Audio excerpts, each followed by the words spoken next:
What's going on, Flag fam? I'm Jack. And I'm Finn.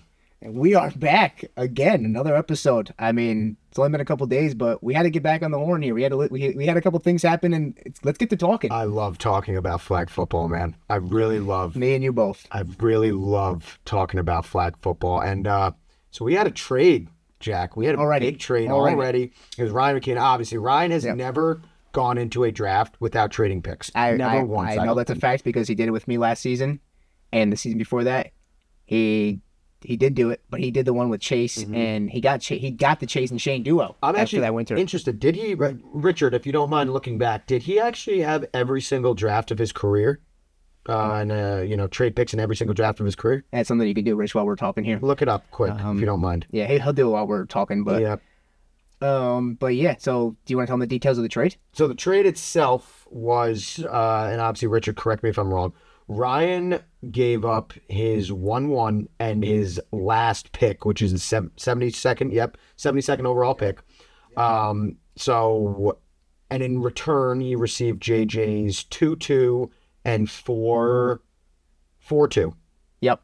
2-2 and 4-2. Yeah. So basically, Ryan's getting a second and a fourth, and JJ's getting a 1 and the Mr. Irrelevant. Yeah. I mean, the Mr. Irrelevant is obviously like the key point here to look at. I guess you can like say like, oh, he's getting the Mr. Irrelevant, but like, there's no Mr. Irrelevance in our league. Like everybody's gonna be good.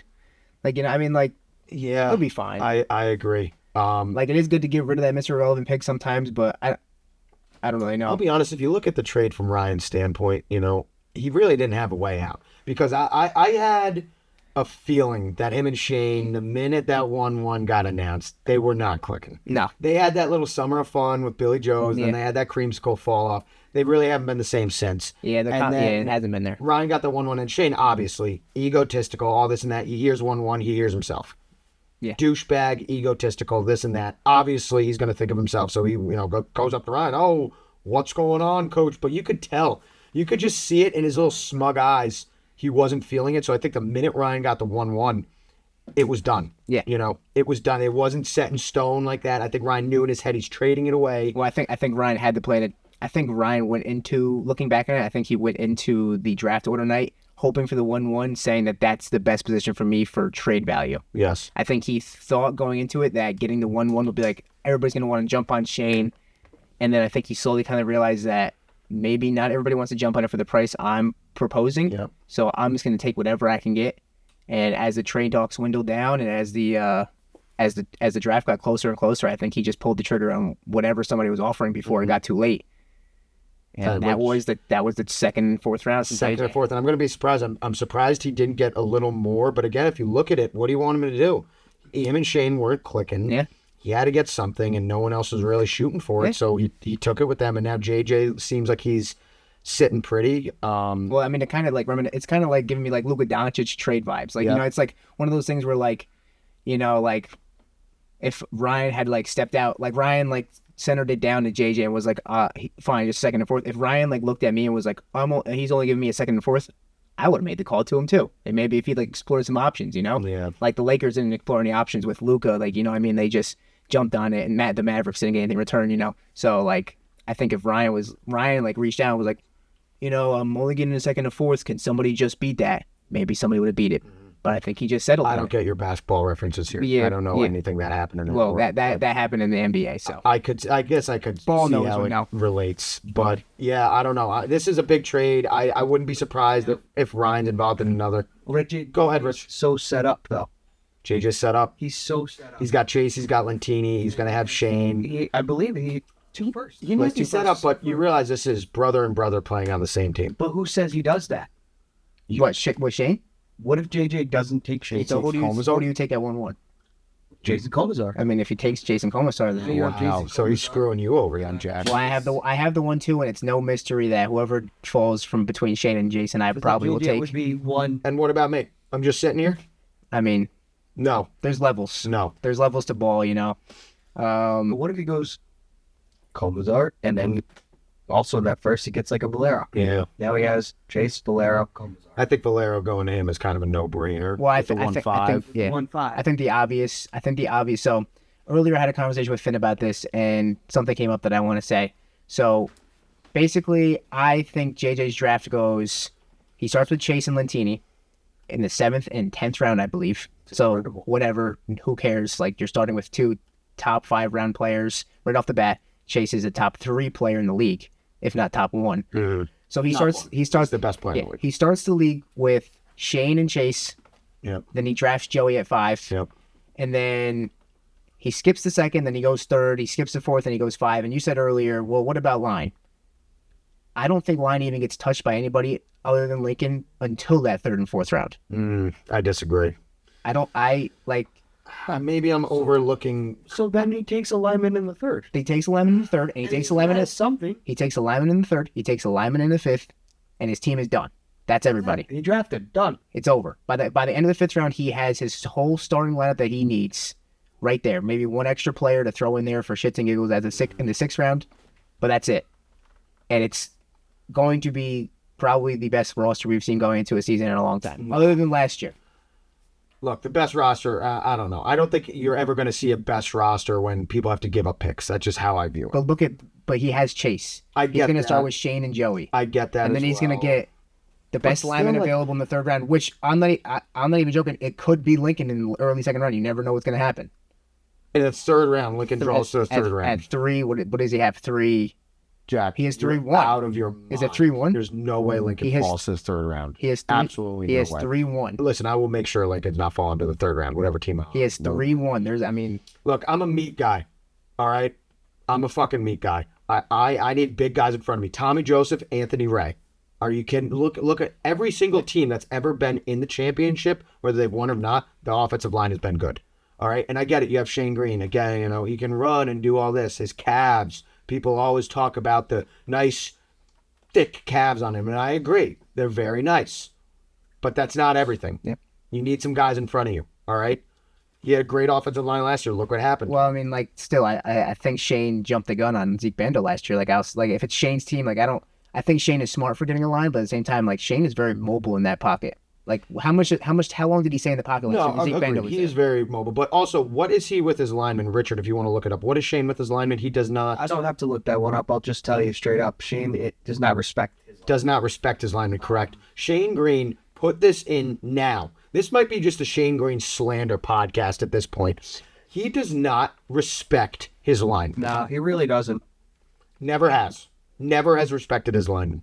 Yeah. Probably never will. And he always acts like he does. When he has a deep touchdown play, you know what he does? Pats himself on the back. All right, we're going a little off topic here from the actual trade. Let's move on to some draft night hijinks. Just some little things about the draft night that we can talk about. We got anything we can talk about the draft night? We have plenty we could talk about the draft night. Obviously, we talked about it last time. Draft night's open bar. Wednesday, the 26th. Wednesday, 26th. Yep, it's Thanksgiving Eve. It's the biggest night going on in the year. So I think there's a spirit in the air, everyone's a little excited. Now, is there anyone you think, any standing top names in the league that maybe will be a no-show? Because a guy I'm very worried about is Luke Mahan.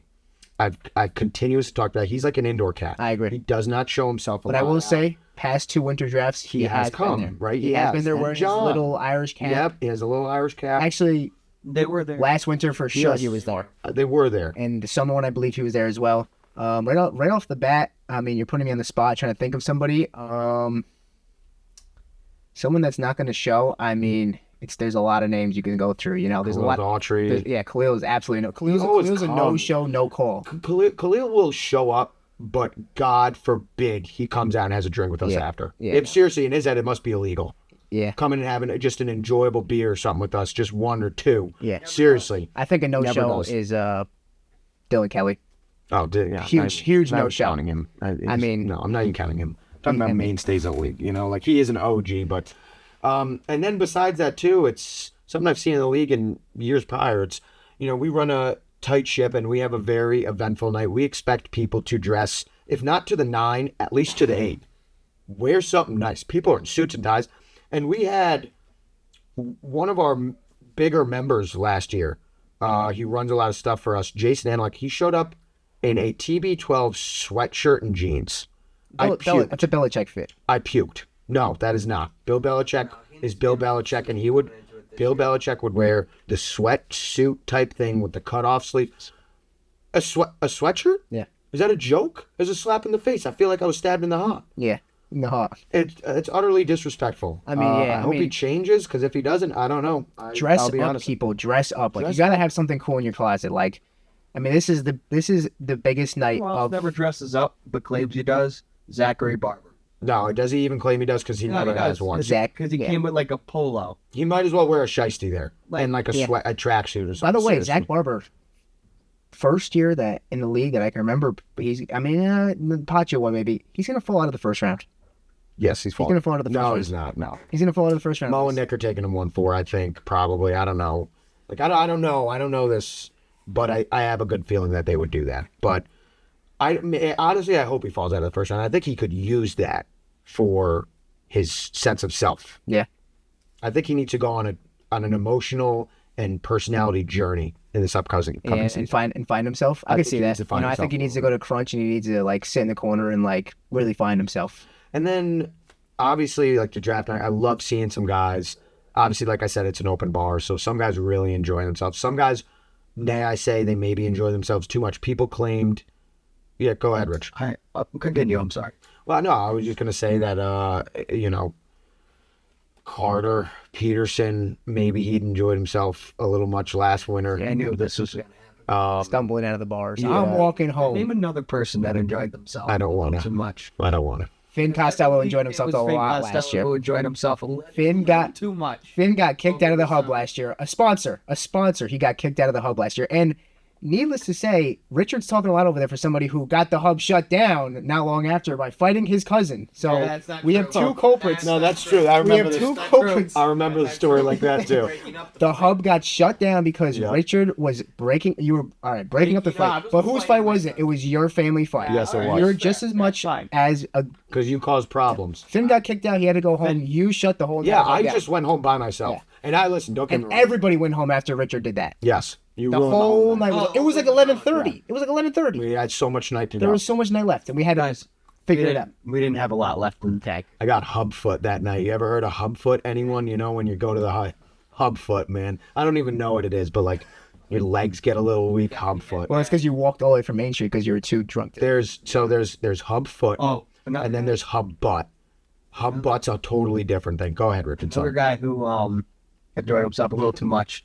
Jason Comazar always. Always enjoyed. Yeah, he does. But the thing is, Jason Comisar can never do no wrong. He comes dressed with the Timbs on. I was literally just gonna say Comazar is Always one of our dresses. mainstay guys, just for Can never do no upping wrong. the ante. He wears a good outfit. Yep. He comes. He has a It's great always time. a nice like plaid, Yes. button up. Yep. The hair's looking great. Yeah. He's got a chain on, jeans, and Tim's. I mean, agreed. listen to what I'm saying. He's gonna show up exactly like that this draft. And I'm gonna take a picture of him on stage with the 1-2, Yep. and we're gonna be hugging it out, and you're gonna be watching us hug it out. You're gonna On be the side. sad, Yep. but that's okay. Probably. You can have fun with Will Hoppler. I think JJ will have him. I hope JJ takes him at the 1-1 just to fuck with Jack. And then Oh, whoa, then I get Shane Gray. Finn Costello. Or Finn Costello. I mean, if Shane falls to the 1-2, I have to take a serious look in the mirror in that St. Rocco's bathroom and decide right there. It's gonna be a bloodbath in that bathroom for me. If you I'm gonna took- walk into the bathroom and be like, Shane or Finn? Shane or Finn? That would be awesome. Think about how cool that would be. That'd be awesome. But besides that, look, draft night, I'm very excited for it. It's always a good time. Last year, I took a bump through the table. There's always some type of theatrics going on, and I can probably guarantee there will be more theatrics at this draft. By the way, Finn broke through the table. Still has not bought it back. I can't find a 10-foot table. I think it's Richard's parents. Yeah, I can't find a He 10-foot broke table. Richard's parents' tables and has not done sorry. it. It's not a 10. No 10-footers don't exist. Okay, so I'm gonna get you. I'll get them an 8-foot table before Thanksgiving. I promise. Let's go to the next topic. 8-footer. Coaches and their schemes. There's a lot of scheming going on. Yeah. Has anyone heard? What are some rumors people have? So there is rumors. It's like a rumor mill. I have been hearing that there is, and I can't get into it. I didn't sign an NDA, but I can't get too far into it. That there's someone who's leaving maybe scriptures that kind of reveals coaches' draft strategies on coaches' doorsteps. I've heard of this. I've heard of it because I've been accused of it. Yes. But I had no idea what was going on. Got called and accused of it, and I decided to just forget about it because I don't have time for those little games. I run a tight ship in my team, you know. I'm worried about my team. Exactly. Not worried about what other people think of my team, you know. But now there's rumors about who the perpetrator could be. There's a few different guys, but I think we might have nailed them, and we'll be reaching out to them soon. But there's a lot of scheming. Can you get into it at all other than that? Or you just No, I can't right now. Okay. I can't get into it much more. So it's just like somebody left. Someone is leaving notes around that kind of reveal aspects of coaches' plans. Yep. They're trying to be sneaky, but I think we got them pinned. And besides that, look, you have Ryan McKeon, you have Mo Dika, Nick Kilmer, and Basim Dika. Speaking of Nick Kilmer, now that you mentioned him, Yes. in my group meet the other day, to add on to the scheming, in my group meet chat with a bunch of older of the guys that I hang out with, Nick Kilmer sent in a couple of screenshots of some texts he got claiming that they know Mo and Nick's strategy. From a random number. From a random number was texting him saying, I know your guys' strategy. Really? Yeah. So, I mean, there's a lot going on right now. There's a coalition of people who are, maybe it's a group of people who are trying to. It's kind of like, maybe it's the players' union that formed. Members of players' union? Yeah. Oh, my Lord. Yeah. The players' union. Pain. Yeah, that was pure pain. Those people sucked, but yeah, a lot of scheming going on, though, man. I mean, look, you have. And it's always scheming. It always is scheming. Always They can't just like the coaches I'm talking about. They can't just go and just draft normally and like, oh, we're gonna have fun. It's because you look at it. You get Ryan McKeon, you have Mo Dika, Nick Kilmer, and Basim Dika all co-coaching one team. I just said Mo and Basim in the same line, coach line there. That's I can't believe Basim is the offensive coordinator of that team. Yeah, that's disgusting. Basim is technically Basim, stay out of the league. Yeah. Just go home. He's technically go back. carry your cripples to the vans and shut up. Defensive coordinator. And then you look at guys like Kyle. I mean, Kyle's a schemer too. These coaches are liars and thieves. Kyle's been too quiet. Kyle has been actually really quiet. I just drove by Beacon Bikes about 20 minutes before we got here, and he was inside the shop. Right. Lights were very dim, but he was there. I don't know what he was doing. What is he doing? He probably has a whole draft board in front of him in there. He's looking at the wall like, all right, what do I get at 6'7"? Jack, there could be a multitude of things he's doing in that shop right now by himself. I bet you it was him and Christensen behind the counter, and he was like the baby. And he was like on the phone, like Beacon Bikes. Yep. He's like waiting for a call, probably.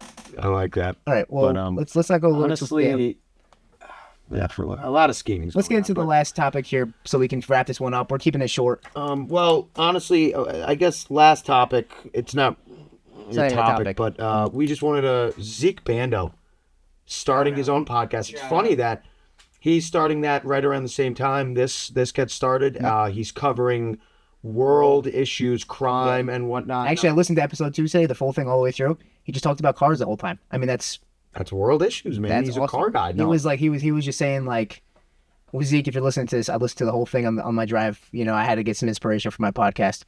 You were just talking about like what kind of car you have and respect people's car game. I mean, it was just wholesome words. It was making me smile the whole way. I was just enjoying it. So it's nice to see what flag guys have other things besides flag. Yeah, we wish you nothing but the best, Zeke. I mean, I know that podcast is going to be great. I'm going to be listening every single time it comes out. I don't have that, Richard. All I have is this. And don't forget to mention the theme for the season. Now that we're talking about this, you know. Oh yeah, theme for the season. We're doing superheroes. So obviously each year we have a theme. Last winter was like Sopranos Mafia style, and then this past summer was GTA, Miami Vice, kind of.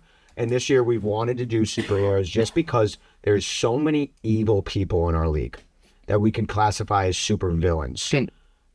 Now that we're just talking about the theme, I hear that every player is going to be getting a superhero name. Could you spoil one name for us? Like your favorite one right now? What's your favorite one? I cannot. I cannot. One my name. Favorite name. All right, let's just give us one. I'll give you. Okay, how about this? I'll give my second favorite name. But don't say who it's for. I'm not going to say who it's for, but my second favorite. Technically, I cannot describe this person because I don't know him yet. But there is a guy, and his name we've given him was Lumpfoot. And I remember when I was writing it, and Declan. Oh, you can't do Lumpfoot. You can't. What was so wrong with that name? I think that's a perfectly fine. In Declan's defense, it's not really a Speaking of superhero thing. Speaking of, do you have a favorite name that you want to... speaking of Declan, or I guess we don't want to divulge. We shouldn't divulge, but I do have. I mean, they're all going to see the player cards come out, so. Yeah, but we want to save it for that. So I will say my favorite one is Meat Sweats. Meat Sweats is a good one. Meat Sweats is a good And name. Jack, do you have a... I do have a favorite. Don't give my favorite, if you know my favorite. I don't know your favorite. I have a personal favorite. Okay. It probably will give away who it is if they listen to this because they know who they are. The Swanee Sniffer. The Swanee Sniffer is my favorite. I mean, his name is the Swanee Sniffer. Only a select few will know who that implies to. And he sniffs. I Yeah. guess he sniffs. The Swanee Sniffer, I mean... There's a lot of really good names, and I love the player cards. Our design and There's optics. 80 superheroes this season. Yep. I mean, that's something to look forward to if you're a fan of the league. Absolutely. What will my superhero name There be? you go. Our optics and design team has done a great you're a job part of the making these team. player cards. Taking a while, but It has taken a while for them, but they're doing good. The studio's breathing down their neck, but they're doing a good job. But yeah, we have the player cards moving, and the superhero names are coming good. And, you know, the league is filled with some... Like, Ryan McKeon, to me, is Beacon's closest thing to a real-life superhero. Seriously. Or a villain. No, to me, he is a superhero. Right. What he does, Ryan McKeon, what he does for the town of Beacon and for his family. He's kind of like Batman. Like, some people might see him as a villain, Yeah. but, like, in reality, like... In reality, he's doing good things. and he does good things. He's only ever done good things. And Ryan is only ever the victim. He does not ever do bad things. He just has bad things done to him. I want people to remember that. Yeah. We should start a type of hashtag for Ryan. or maybe it goes. Hashtag ban Carter Peterson. We should start. No, you know what? We're gonna start hashtag ban card season. We're gonna start a GoFundMe for Ryan McKeon from here on out. We have a goal of $500,000 for Ryan. Yep. I like that. All right. I think that's Ryan that's our McKeon plan. A Ryan McKeon GoFundMe. Yeah, that's cool. Okay. Okay. Friend, let's hit our new outro. I'm Jack. And I'm Finn, and we like talking flag football, man. Have a good one, guys.